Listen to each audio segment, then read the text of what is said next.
తడ పుట్టించేవాడే దగడు మునగాళ్ళకే వీడు మొగుడు చేజింగ్ చేసేటప్పుడు ఆపోజిషన్ టీంలకి ఏముడు. కోహ్లీ అన్న మేం బౌలింగ్ మిషన్లను చూసినాం గాని బ్యాటింగ్ మిషన్ ని మాత్రం చూడలే. కానీ నువ్వు మాత్రం నడుచుకుంటూ వచ్చే బ్యాటింగ్ మిషన్వి. ఓపెనర్ నువ్వే, మిడిల్ ఆర్డర్ బ్యాట్స్మెన్ నువ్వే, ఫినిషర్ కూడా నువ్వే. ఏం బ్యాటింగ్ చేసినావన్నా. ఐపీఎల్లో 9వ సెంచరీ, 21వ player of the match award, 12 ఇన్నింగ్స్లల్లా 484 runs తోని ఆరెంజ్ క్యాప్ లిస్ట్ లా 3వ ప్లేసు. చేజ్ మాస్టర్ అంటే చేజ్ మాస్టరే. లేకపోతే ఏంది తమ్ముళ్ళు, 2 మ్యాచ్లు డక్అవుట్ కావంగానే అయిపోయింది అనుకున్నారా ఏంది? ఎల్ఎస్జీ ఎంఐ నన్ను డక్అవుట్ చేసినందుకు కేకేఆర్ దానికి మూల్యం చెల్లించింది. ఏంది కోహ్లీ బ్రో ఇది? నిన్నెవలో డక్అవుట్ చేసుడేంది? నువ్వు మా మీద పగబట్టినట్టు కొట్టుడేంది? మంచిగా ప్లే ఆఫ్స్ కి పోవడానికి అవకాశం ఉండే, Assam train ఎక్కిచ్చినావు.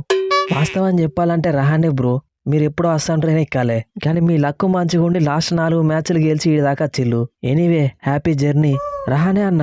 Welcome to the Assam train. మన తోటి ప్రయాణికులు హార్దిక్ పాండ్యా, అక్షర్ పటేల్ నీకోసం ఎదురు చూస్తున్నారు. పంతు, అస్సాం ట్రైన్ ఎక్కిన టీంకి రూల్స్ అండ్ రెగ్యులేషన్స్ ఏముంటాయో రహానే అన్నకు చెప్పు. రహానే అన్న, వన్స్ అస్సాం ట్రైన్ ఎక్కినాక మనం నెక్స్ట్ మ్యాచ్లు గెలిచినా ఒకటే, ఓడిపోయినా ఒకటే. ఇక ఇప్పటి నుంచి మనకు పాయింట్స్ టేబుల్కి నెట్ రన్ రేట్కి ఏం సంబంధం లేదు. మనం ఇంత కష్టపడి మన టీంలను అస్సాం తీసుకొచ్చినందుకు వీళ్ళు మనల్ని రీటైన్ చేసుకుంటారా, రిలీజ్ చేస్తారా, నెక్స్ట్ సీజన్ మనం ఏ ఫ్రాంచైజీకి ఆడతామో మనకే తెలియదు. కాబట్టి ఇప్పటి నుంచి మన ఆట మొత్తం అవుటా రైటా అన్నట్టే ఉండాలి. నువ్వు ఏం చెప్పాలనుకుంటున్నావు పంతు తమ్ముడు, నాకు అర్థమైతే లేదు. మనం ఎట్లాగో ప్లే ఆఫ్స్కి క్వాలిఫై కాలేదు, కానీ నెక్స్ట్ మనతో ఆడబోయే టీమ్స్ ప్లే ఆఫ్స్కి పోదాం, టాప్ 2 ఉందాం అన్న హోప్స్తోనే వస్తాయి. వాళ్ళని ఓడించి మనం పైశాచిక ఆనందం పొందాలి. మనతోని మ్యాచ్ ఉన్నందుకు వాళ్ళు భయపడాలి. ఆల్రెడీ ఎలిమినేట్ అయిన టీము మమ్మల్ని ఏం చేస్తారో అన్న భయం వాళ్ళ కళ్ళలా కనిపించాలి. మనం నెక్స్ట్ మ్యాచ్లు ఆడడానికి ఇదే మోటివేషన్. కరెక్ట్ పంతు, ప్లే ఆఫ్స్కి క్వాలిఫై అయిదామని మనతోని మ్యాచ్ ఆడే ప్రతి టీంకి మనం సుక్కలు చూపించాలి. ఏంటిది రహానే అన్న మీరు సుక్కలు చూపించేది? మీరు ఆడబోయే నెక్స్ట్ 3 మ్యాచ్లు Gujarat Titans, Mumbai Indians, Delhi Capitals. ఒక గుజరాత్ టైటాన్స్ తప్ప మిగిలిన 2 టీమ్స్ ఆల్రెడీ ఎలిమినేట్ అయినాయి. ఇక తర్వాత మీరు ఆడబోయే ఎంఐ డీసీతోని మ్యాచ్లు జోగి మిలతో బూడిద అన్నట్టే ఉంటాయి. ఆ గుజరాత్ టైటాన్స్ టీంనే ఓడించి టేబుల్లో మా వంతు సహాయం మేము చేస్తాం. ఫ్రెండ్స్, ఇవాళ జరగబోయే match Punjab Kings versus Mumbai Indians. ఈ స్పూఫ్ ఆల్రెడీ మన సెకండ్ ఛానల్లో అప్లోడ్ అయింది. దానికి సంబంధించిన లింక్ ఈ వీడియో కింద ఉన్న డిస్క్రిప్షన్లో ఉంటుంది. అట్లే మన టెలిగ్రామ్ ఛానల్లో కూడా ఆ లింక్ ఉంటుంది. నేను ఏ టైంలో వీడియో పెట్టినా కానీ వెంటనే మీకు నోటిఫికేషన్ రావడం కోసం మన టెలిగ్రామ్ ఛానల్లో జాయిన్ కండి. నేను వీడియో పెట్టిన వెంటనే టెలిగ్రామ్ ఛానల్లో లింక్ అయితే పోస్ట్ చేస్తా. టెలిగ్రామ్ ఛానల్ లింక్ కింద డిస్క్రిప్షన్లో ఉంది. భూవీ భయ్యా, మళ్ళీ ఈ మ్యాచ్లో నీ మ్యాజిక్ చూపించినావు. 8 బాలల్లో 18 రన్స్ కొట్టి మళ్ళా మన మీద విరుచుకు పడదామని రెడీగా ఉన్న ఫిన్నాలని అవుట్ చేసి మన మ్యాచ్ టర్న్ చేసినావు. ఎన్ని మ్యాచ్లు గెలిపిస్తావన్నా? దాందే ఉంది పాటిదర్ తమ్ముడు, ఇట్ ఈస్ మై డ్యూటీ. మిగిలిన 2 మ్యాచ్ల మీద కాన్సన్ట్రేట్ చేసి ఫస్ట్ మనం టాప్ 2లో ఫినిష్ చేయాలి. నువ్వు గీ రేంజ్ బౌలింగ్ చేసినాక మనల్ని ప్లే ఆఫ్స్కి పోకుండా ఆపేది ఎవరన్నా? రఘువంశీ తమ్ముడు, ఎక్సలెంట్ బ్యాటింగ్. ఈ సీజన్లో మనకి బ్యాటింగ్ లేదన్న పాజిటివ్ ఉన్నదంటే అది నువ్వే. 46 బాళ్లల్లో 71 రన్స్, 7 4లు 3 6లు. నైస్ బ్యాటింగ్ తమ్ముడు. ఏం చేద్దామన్నా, మిగిలిన 4 మ్యాచ్లు కూడా గెలిచి ప్లే ఆఫ్స్కి క్వాలిఫై అవుతాం అనుకున్నా. గిట్ల ఓడిపోతామని అస్సలు ఎక్స్పెక్ట్ చేయలే. రింకు తమ్ముంది కూడా జస్ట్ 1 రన్తో హాఫ్ సెంచరీ మిస్ అయింది. నా హాఫ్ సెంచరీ గురించి పక్కకు పెట్టు రహానే అన్న. నేను బ్యాటింగ్ చేసిన లాస్ట్ 4 మ్యాచ్లల్లా నాట్అవుట్ గానే ఉన్నా, అయినా గానీ ఓడిపోవాల్సి వస్తుంది. రహానే బ్రో, ఏ యాంగిల్లో వీళ్ళు చేసిన బ్యాటింగ్ మనకు ఉపయోగపడ్డది? కింద నేనున్నా, మనీష్ పాండే ఉన్నాడు. వీళ్ళిద్దరు కొద్దిగా స్ట్రైక్ రేట్ పెంచాడినా గానీ టోటల్ 210 220కి పోతుండే. అప్పుడు మనం ఏమన్నా గెలవడానికి ఛాన్స్ ఉంటుండే. కానీ వీళ్ళేదో మన టీం కొలాప్స్ అయినట్టు మెల్లగాడి మనం ఓడిపోయేటట్టు చేసిళ్ళు. అది నాకు కూడా తెలిసిపోవేలు తమ్ముడు. కానీ ఏం చేద్దాం, మనం ఎంత చెప్పినా వాళ్ళు వాళ్ళకి వచ్చినట్టే ఆడతారు. ఏందిరా అని అన్న, ఇప్పుడే కదా మేము బ్యాటింగ్ మంచిగా చేసినామన్నావు. మీరు బ్యాటింగ్ మంచిగానే చేసిళ్ళు తమ్ముడు, కానీ ఎవరికి ఉపయోగం? ఒకళ్ళేమో 46 బాల్ ఆడితే 71 రన్స్, ఇంకొకళ్ళేమో 29 బాల్ ఆడితే 49 రన్స్. చూసినావా రింకు అన్న, వీళ్ళు మాత్రం రన్స్ కొట్టారు కానీ కొట్టిన మనల్నే అంటారు. ఇక పళ్ళున్న చెట్ల మీదనే రాళ్ళు పడతాయి. నెక్స్ట్ సీజన్ టీంలో మన ఇద్దరం తప్ప వీళ్ళు ఎవరు ఉండరు. ఏంది పాటిదర్ బ్రో ఇది? టీంలో రాక అవకాశం వస్తే బ్యాటింగే రాలేదు, కనీసం నువ్వు బౌలింగ్ కూడా ఇయ్యలేదు. అందుకు నువ్వు సంతోషపడాలి అయ్యారు. నీకు బ్యాటింగ్ బౌలింగ్ చేసే అవకాశం రాకుండానే మనం మ్యాచ్ గెలిచినామంటే మనం అట్లా డామినేట్ చేసినామని అర్థం. ఏమైంది పాటిదర్ బ్రో? నన్ను డ్రాప్ చేసి డఫీని పట్టుకొచ్చిళ్ళు. 4 ఓవర్లలో 48 రన్స్ ఇచ్చిండు. మంచిదే కదా షెఫర్డు, నువ్వైతే 2 ఓవర్లలోనే ఇస్తావు.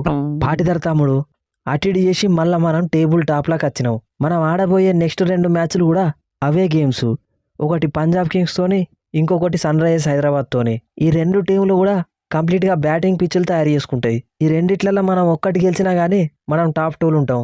వాళ్ళు బ్యాటింగ్తోని కొడితే మనం అదే బ్యాటింగ్ పిచ్చుల మీద బౌలింగ్తోని కొడదాం. రెండిట్లలో ఒక్కటి కాదు కోహ్లీ అన్న, రెండిటికి 2 గెలిచి టేబుల్ టాప్లోనే ఉందాం. రింకు తమ్ముడు, అందరికంటే ముందు అస్సాం ట్రైన్ ఎక్కుదాం అనుకున్నాం మనం. టోర్నమెంట్ లాస్ట్కి వచ్చేదాకా కూడా ఎలిమినేట్ కాలేదు. అదే మన అచీవ్మెంట్ తమ్ముడు. కరెక్ట్ అన్న, వీఆర్ అచీవర్స్. ఇక నెక్స్ట్ సీజన్ చూసుకుందాం. ఏం అచీవర్స్? మీరు చేయబట్టి టేబుల్ టాప్లో ఉన్న మేము సెకండ్ పొజిషన్కి రావాల్సి వచ్చింది. మీ వల్ల పోయిన మా నెంబర్ 1 స్పాటు మా నెక్స్ట్ మ్యాచ్లో మిమ్మల్నే విసికి మళ్ళీ తెచ్చుకుంటాం. కిల్లు, ఇప్పుడు మాకు ప్లే ఆఫ్స్తో సంబంధం లేదు, పాయింట్స్ టేబుల్తో సంబంధం లేదు, నెట్ రన్ రేట్తో సంబంధం లేదు. ఇప్పుడు మేము ఆడేది ఆట కాదు, వేట. ఒకవేళ సంబంధం ఉన్నా మీరు ఏం చేయలేరు కానీ let's meet in the ground. So friends, ఈ స్పూఫ్ కనుక మీకు నచ్చితే మన ఛానల్ని సబ్స్క్రైబ్ చేసుకోవడం మర్చిపోకండి, వీడియోని లైక్ చేయండి. అట్లనే ఈ వీడియో మీద మీ ఒపీనియన్ ఏందో కింద కామెంట్ సెక్షన్లో తప్పకుండా చెప్పండి. మీకు వీడియో నచ్చితే మన వీడియోని హైప్ కూడా చేయండి, దానివల్ల ఇంకా ఎక్కువ మంది వ్యూవర్స్కి రీచ్ అయ్యే ఛాన్స్ ఉంటుంది. ఇక ఆర్సీబీ వర్సెస్ కేకేఆర్ మ్యాచ్ గురించి మాట్లాడుకుంటే కంప్లీట్లీ 1 సైడెడ్ అని చెప్పొచ్చు. ఈవెన్ ఫస్ట్ ఇన్నింగ్స్లో కేకేఆర్ 194 టోటల్ పోస్ట్ చేసినప్పటికి కూడా వాళ్ళు కొద్దిగా స్లోగానే బ్యాటింగ్ చేసినట్టు అనిపించింది. ఆర్సీబీకి ఉన్న బ్యాటింగ్ లైనప్కి ఆ టోటల్ని చేజ్ చేయడం పెద్ద మ్యాటర్ కాదు. ఇక మళ్ళీ కింగ్ కోహ్లీ కంబ్యాక్ ఇచ్చిండంటే సినిమా ఎట్లుంటుందో మనకు తెలిసిందే. ఐపీఎల్లో 9వ సెంచరీ, చేజింగ్ చేసేటప్పుడు 3వ సెంచరీ. ఐపీఎల్ ఇది 12వ season, king Kohli 400+ runs score చేయడం. సో ఇంత కన్సిస్టెంట్ ప్లేయర్ ఐపీఎల్లో నెవర్ బిఫోర్ నెవర్ ఆఫ్టర్ అనే చెప్పొచ్చు. ప్రస్తుతం మనం ఐపీఎల్లో చూసుకుంటే సాయి సుదర్శన్ కావచ్చు, శుభ్మన్ గిల్ కావచ్చు, యాస్వి జైస్వాల్ లాంటి ప్లేయర్స్ కన్సిస్టెంట్గా ఆడుతూనే ఉంటారు.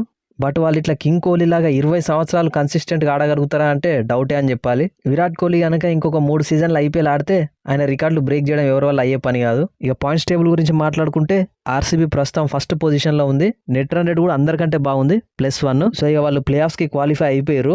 నెక్స్ట్ 2 మ్యాచ్లు ఓడిపోయినా గెలిచినా వాళ్ళు టాప్ 4లో ఉంటారు. బట్ నెక్స్ట్ 2 మ్యాచ్లలో ఒక్కటి గెలిచినా కానీ టాప్ 2లో ఉండే ఛాన్స్ కూడా ఉంది. కాకపోతే నెక్స్ట్ 2 అవే గేమ్స్, అవి కూడా Punjab Kings and Sunrisers Hyderabad లాంటి టీమ్స్తో కాబట్టి కొంచెం కష్టమే ఉండొచ్చు. బట్ ఒక్క విన్ వాళ్ళు మేనేజ్ చేయగలిగితే ప్రీవియస్ సీజన్ లాగానే మళ్ళీ వీళ్ళు టాప్ 2లో క్వాలిఫై అవుతారు. ఇక కేకేఆర్ గురించి మాట్లాడుకోవడానికి ఏం లేదు. వరుసగా 4 మ్యాచ్లు గెలిచిన తర్వాత వాళ్ళకు ఒక హోప్ అయితే ఉండే, మిగిలిన 4 మ్యాచెస్ గెలిస్తే క్వాలిఫై అవుతామని. బట్ ఈ మ్యాచ్తోనే ఆ హోప్ అయితే పోయింది. ఇంకా మ్యాథమెటికల్గా వాళ్ళకి ఛాన్స్ ఉన్నది కానీ మిగిలిన టీమ్స్ రిజల్ట్స్ మీద డిపెండ్ కావాలి. 1, 2 మ్యాచ్లు కాదు, ఒక 5-6 మ్యాచ్ల రిజల్ట్స్ వాళ్ళకి అనుకూలంగా రావాలి. ఆర్ఆర్, సిఎస్కే, పంజాబ్ కింగ్స్ లాంటి టీమ్స్ వరుసగా మ్యాచ్లు ఓడిపోవాలి, వీళ్ళకి మిగిలిన 3 మ్యాచ్లు గెలవాలి. సో అప్పుడే వీళ్ళకి ఛాన్స్ ఉంటుంది.